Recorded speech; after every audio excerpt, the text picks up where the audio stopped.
포항시가 시내버스 노선을 전면 개편한 지 엿새째지만 매일 수백 건의 민원이 접수될 정도로 시민들은 큰 불편을 호소하고 있습니다.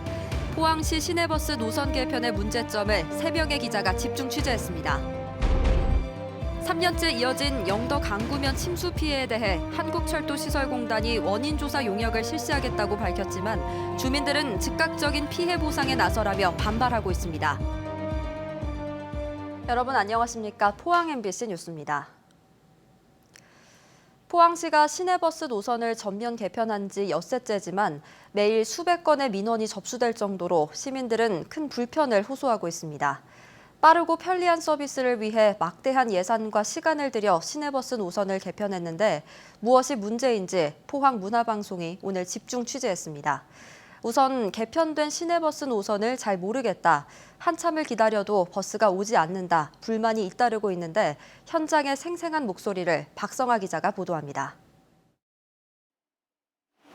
비 내리는 버스 정류장. 목적지로 가는 버스를 알지 못해 물어보고 또 찾아보는 시민들로 가득합니다. 피모차로 가려 한다니까, 피모차가. 206번, 209번. 120번 네, 하시면 20번. 돼요. 노년층은 버스 찾기가 힘들고 말라고 이래 가가 늙은 사람들 번호 몰라가 내일 물어야 되고 하는. 올 때 갈 때 버스가 다르다거나 전에는 여기 탔으면 갔다가 또 다시 그 차가 갔다가 올라오는데 지금은 그게 아니고 탔으면 이 타는 거 틀리고 오는 게 틀리니까 헷갈려가지고 마을로 오던 버스가 사라졌다는 불편함을 호소하는 목소리가 잇따랐습니다. 이 차 바뀌기 전에는 거기 109번, 107번이 있었는데 그쪽으로 안 오더라고요.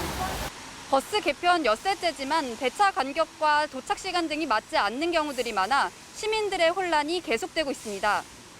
출근길에는 기다리다 못해 결국 택시를 타는 경우도 있었습니다. 계속 기다리다가 안 오니까 이제 택시 타고 가시던지 아니면 걸어서 가세요. 많이 화나셔가지고 그런 상태로 가시더라고요. 한 시민과 함께 버스를 기다려봤습니다. 배차 간격이 15분에서 17분인 버스가 정해진 시간이 넘어도 오지 않았습니다. 15분 간격이라 했는데 오늘 같은 경우에는 30분 걸린 택이지. 결국 한참이 지나서야 버스가 도착합니다. 카카오 어플을 통해 버스 정보를 쉽게 확인할 수 있다고 포항시가 홍보했지만 정류장에서 안내하는 시간과 다른 경우도 많습니다. 포항시는 최근 장마철에 도심 정체가 심했고 운전기사들도 바뀐 노선에 익숙치 않아 배차 간격이 들쑥날쑥했다고 해명했습니다. 또 카카오 어플 정보는 앞으로 운행 정보가 쌓이면 해결될 것이라고 밝혔습니다. 데이터가 이제 계속 누적이 되고 평균 데이터 값이 나오고 이러면 정보 제공이 점점 좀 디테일하게 정보 제공이 됩니다. 시내버스 개편 첫날부터 포항시에는 300건이 넘는 민원이 제기됐고 이후에도 매일 200건 넘는 시민 불만이 포항시에 접수되고 있습니다. MBC 뉴스 박성아입니다. 이번에 개편된 시내버스 노선이 기존 노선보다 도리어 불편해졌다는 지적도 제기되고 있습니다. 멀쩡하게 잘 이용하던 직행 노선이 사라지거나 먼 길을 돌아가야 하는 경우도 있는데 포항시는 굴곡 노선을 직선화하는 과정에서 일부 불편은 어쩔 수 없다고 해명했습니다. 장미쁨 기자가 보도합니다. 포항 시민들이 많이 이용하는 한 SNS. 시내버스 개편이 졸속으로 이루어졌다며 분노와 불만이 쏟아져 나옵니다. 멀쩡하게 잘 이용하던 노선이 사라졌다는 시민은 어이가 없다는 반응입니다. 원래는 15분마다 오는 108번 버스를 타고 20분 정도면 집에 도착했는데 이번 주부터는 이 버스 노선 자체가 아예 사라진 겁니다. 취재진이 직접 이 길을 따라가 봤습니다. 20분을 기다려 216번 버스를 타고 연희읍 유광리의 한 정류장에 도착했습니다. 지곡 아파트 단지까지 가는 버스를 타려면 이곳에서 언덕을 올라 300m 이상 떨어진 다른 정류장으로 더 걸어가야 합니다. 한참을 걸어 다시 306번 버스로 갈아타고 지곡동에 도착했는데 취재진도 1시간이 넘게 걸렸습니다. 그걸 타려면 뭐 한 바퀴를 뺑 돌아야 돼서 너무너무 불편하더라고. 사람들이 그렇게 말씀하시거든. 좀 여기가 6,000세대 정도 되니까. 양덕동에서 시외버스 터미널 인근으로 출퇴근하는 직장인들도 출근 시간이 크게 늘어났습니다. 양덕 차고지에서 버스를 타면 버스 터미널까지 30분 안에 도착했지만 이번 주에는 45분 이상, 1시간 가까이 걸렸습니다. 대부분의 버스가 세무서 인근 도심 환승센터를 지나가면서 노선이 더 복잡해진 겁니다. 출근 시간은 15분 이상 늘어났습니다. 그게 더 환승을 해야 돼서 환승 더 많이 해야 돼서 복잡해진? 예전보다? 네. 이에 대해 포항시는 큰 틀의 버스 노선 개편 과정에서 일부 시민의 불편은 불가피하다고 해명했습니다. 지금 현재 거주하시는 곳에서 특정 지역 가는 것은 보완할 수가 없고요. 그거는 이제 환승이 불가피한 상황이고. 직행 노선은 사라지고 시간은 더 걸리고 포항시의 대대적인 홍보에도 불구하고 불편함을 호소하는 승객들의 목소리는 커지고 있습니다. MBC 뉴스 장미쁨입니다.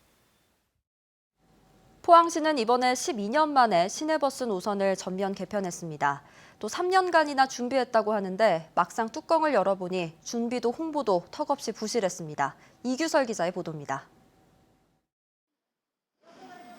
당초 포항시는 지난해 7월 시내버스 노선을 전면 개편하려 했습니다. 하지만 전기버스 인증 문제로 시간이 걸려 당초 계획보다 1년이 늦은 지난 7월 25일 노선 개편을 단행했습니다. 노선 개편을 준비하고 홍보할 시간이 1년이나 있었지만 준비는 소홀했습니다. 나이 먹은 사람 못 알아봐요. 정지안표시도 구체적으로 안 돼 있어요. 남한 사람은 어디 타는 줄도 모르고 어디 차가 몇 번 가는지도 모르고. 포항 시내버스 이용객의 대부분은 어르신들과 학생인데 본격적인 홍보는 7월 초부터 그것도 소수의 읍면동 관변단체 위주로 진행됐습니다. 포항시가 노선 홍보를 위해 만들어 배포한 안내도와 부채는 너무 복잡하거나 단순해 바뀐 노선을 파악하는 데 별 도움이 안 됩니다. 현재의 방식은 그저 방송에 노출을 시킨다거나 일방적으로 홈페이지에 노출을 시킨다거나 하는 방식이 전부이거든요. 이런 방식으로는 버스를 직접 이용하시는 분들에게는 한계가 있을 수밖에 없습니다. 시민들이 바뀐 노선에 적응하지 못해 혼란이 커지자 포항시는 뒤늦게 읍면동에 공문을 보내 어르신들이 주로 방문하는 죽도시장과 오골이 병원으로 갈 수 있는 마을별 맞춤형 버스 안내도를 제작해 경로당 등을 통해 배포할 것을 지시했습니다. 각 읍면동 위주에서 중요 지점을 갈 때는 몇 번 버스를 타고 오실 때는 몇 번 버스를 타시라고 저희가 이제 각 읍면동에 지금 그렇게 요청을 해놨습니다. 버스 기사들에게 필수적인 바뀐 버스 노선 숙달과 새로 도입한 전기버스 운행에 관한 교육도 주목구구식으로 이뤄졌습니다. 버스 기사들은 제대로 된 교육 없이 허겁지겁 신설 노선에 투입됐고 전기버스 운전 요령과 충전 등 운영 방식에 대한 충분한 교육조차 받지 못해 신형 전기차들이 운행 중 잇따라 멈춰서고 있습니다. 회사에서는 말 그대로 개인적으로 숙지해라 이런 식이라지. 개인 승용차로 노선도 보고 그냥 한 번씩 숙지한 사람들도 있고. 포항시는 버스 노선 개편을 위해 157억 원을 들여 전기버스 63대를 추가로 구입했으며 올해 포항시가 시내버스 회사에 지불해야 하는 손실보조금은 270억 원에 달할 것으로 예상됩니다. MBC 뉴스 이규설입니다. 3년째 이어진 영덕 강구면 침수 피해로 주민들이 크게 반발하고 있는 가운데 한국철도시설공단이 오늘 주민들을 만나 원인 조사 용역을 실시하겠다고 밝혔습니다. 주민들은 즉각적인 피해 보상을 촉구했고 구상권 청구 등 법적 소송에 나서기로 했습니다. 임재국 기자가 보도합니다. 영덕군 강구면 침수 피해와 관련된 원인 조사 용역이 추진됩니다. 한국철도시설공단은 강구면 침수 피해 주민 대표들과 만나 용역 추진 계획을 제시했습니다. 용역은 한국토목학회에 의뢰하고 주민들이 요구한 용역 직접 참여는 어렵다며 전문가를 추천하면 용역단 구성에 반영하기로 했습니다. 당초 영덕군과 공동으로 추진하려던 용역이 주민 반발로 계획이 바뀐 것입니다. 8월 중순까지는 계약을 일단 하고, 근데 기본적으로 현장 조사나 기본적인 용역으로 봤을 때는 통상 한 3개월 정도는 걸리거든요.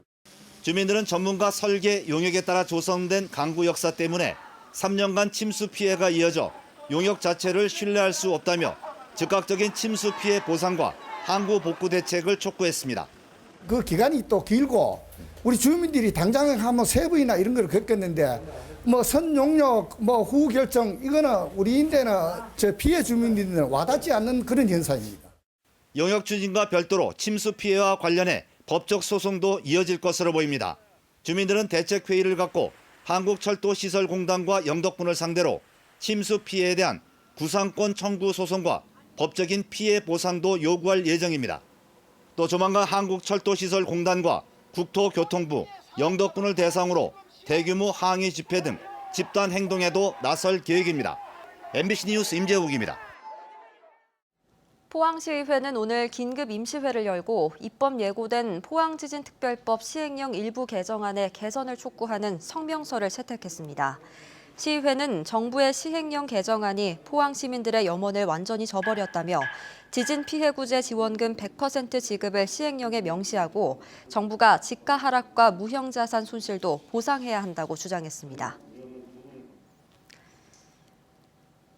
4.20 장애인 차별철폐 포항 공동투쟁단은 지난달부터 진행한 장애인 정책 개선 농성을 마무리하고 보고대회를 열었습니다. 투쟁단은 중증 장애인을 위한 활동 지원 24시간 서비스 확대를 위해 릴레이 1인 시위 등을 벌인 결과 독거장애인 7명이 해당 서비스를 이용할 수 있게 됐다고 밝혔습니다. 또 포항시와의 협의 결과 나머지 6명에 대해서도 도비와 시비를 추가해 2022년까지 지원하기로 합의했습니다. 경찰이 고 최숙현 선수와 동료 선수들에 대한 폭행 의혹을 받고 있는 철인 3종 경주시청팀 주장 장모 선수를 소환해 조사하고 있습니다. 경북경찰청 광역수사대는 오늘 오전 11시부터 장 선수를 피의자로 불러 선수들에 대한 폭행과 폭행사주 혐의 등에 대해 조사하고 있다고 밝혔습니다. 장 선수는 폭행 사실 일부는 인정했지만 혐의 대부분은 부인한 것으로 전해졌습니다. 경찰은 다음 주 중 장 선수에 대한 구속영장 신청 여부를 결정할 방침입니다. 어제 오후 5시쯤 포항 죽도어시장 지하 폐수처리시설 저수조에서 설비 점검 중이던 포항 수협 직원 57살 A씨가 숨진 채 발견됐습니다. 해당 저수조에는 위판장 수산물 찌꺼기가 저장돼 있었으며 A씨는 안전장비를 착용하고 있었던 것으로 전해졌습니다. 경찰은 내일 국립과학수사연구원과 합동감식을 실시할 예정입니다. 경북 동해안에는 오늘도 막바지 장맛비가 내리면서 잔뜩 습한 날씨를 보였습니다. 내일 새벽 또 한 차례 짧고 강한 비를 뿌린 후 장마의 영향권에서 벗어나겠습니다. 조주경 기상캐스터입니다. 막바지 비가 국지적으로 강하게 내렸습니다. 지금은 비가 그치고 습도가 잔뜩 높아진 상태인데요. 내일 새벽에 경북 동해안 지역에는 5에서 30mm의 비가 더 내리겠습니다. 돌풍과 천둥, 번개를 동반한 강한 비가 내릴 예정이니까요. 비 피해 없도록 유의하시기 바랍니다. 비는 내일 아침 무렵에 대부분 그치겠습니다. 내일 낮부터 장마권에서 벗어나면서 30도가 넘는 찜통더위와 열대야가 시작되겠습니다. 다음은 자세한 지역별 날씨 살펴보겠습니다. 내일 흐린 하늘에 오전까지 가끔 비가 내리겠습니다. 아침 기온은 23도에서 25도로 시작하겠고요. 낮 최고 기온은 경주가 34도, 포항과 영덕, 울진이 33도까지 치솟겠습니다. 울릉도와 독도는 종일 흐리겠습니다. 아침 기온 22도에서 23도고요. 낮 최고 기온은 울릉도 27도, 독도 25도입니다. 동해상에서도 흐린 하늘이 함께하겠습니다. 바다의 물결은 동해 전해상에서 1.5m까지 일겠습니다. 이렇게 장마가 마무리되면서 우리 지역에는 30도를 넘는 더위가 시작되겠습니다. 날씨였습니다.